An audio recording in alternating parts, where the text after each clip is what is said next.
Ubuzima ni ishuri.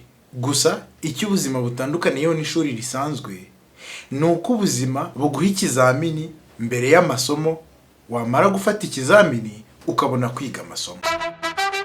Uyu munsi ndashaka ko tuganira kuri ayo magambo, akaba ariyo nama y'uyu munsi. Niko kandi koko bimeze. Ubuzima ntago buguteguza, buraza bukaguha ikizamini ugahangana nacyo, ikigeragezo ukarwana nacyo, wakirangiza ugakuramo amasomo. Niyo mpamvu rero mu buzima ugomba kwiga guhindura amasomo wakuye mu kintu ubwenge buzagufasha ikindi gihe.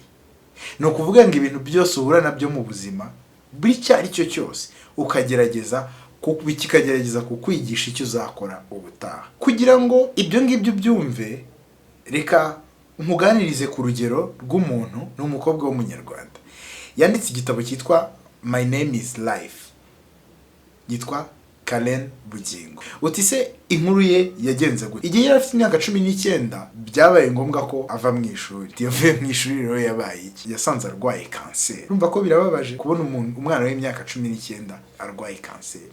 Byamusabaga kujya ku bitaro, ava ku bitaro bimwe ajya ku bindi, ava ku bitaro bimwe ajya ku bindi.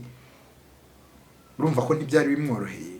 Noneho birenga ibitaro bisanzwe mu gihugu ko yabonye nta cyamufasha, akava mu gihugu kimwe ajya kwivuriza mu kindi. Urumva ko koko ntiyari gushobora gukomeza kwiga.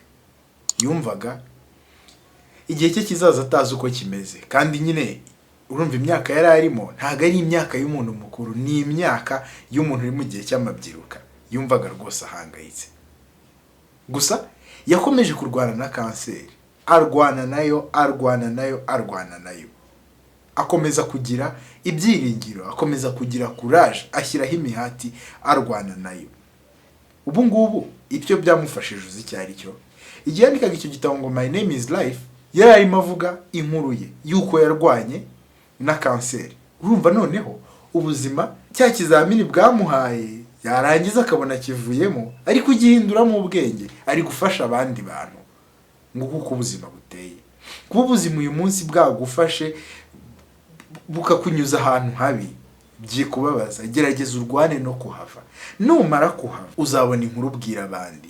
Numara kuhava amakosa yatumye ugera aho ngaho, hari igihe ari wowe ushobora kuba wahigejeje.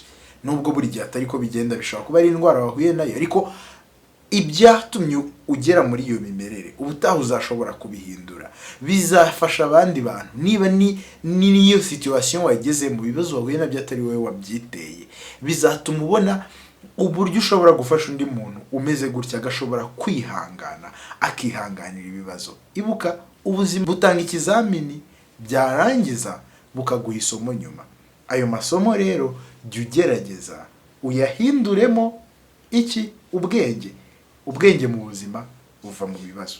Nuko ubuzima bwigisha, ntibwigisha nk'ishuri risanzwe. Ugira umunsi mwiza.